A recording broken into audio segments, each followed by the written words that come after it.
Uy,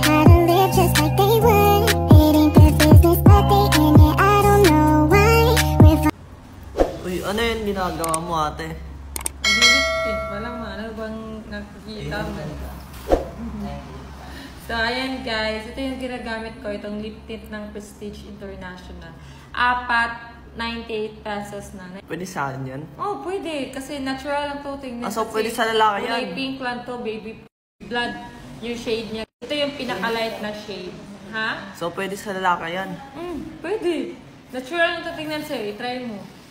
Sige nga, akin na nga. Try mo. Ayan guys, 98 pesos lang. 4 na yung makukuha mo. Diba? 4 na, 98 pesos lang. So ano pa hinihintay nyo guys? I-check out nyo na yan. Sa mga gusto magpa-facial dyan.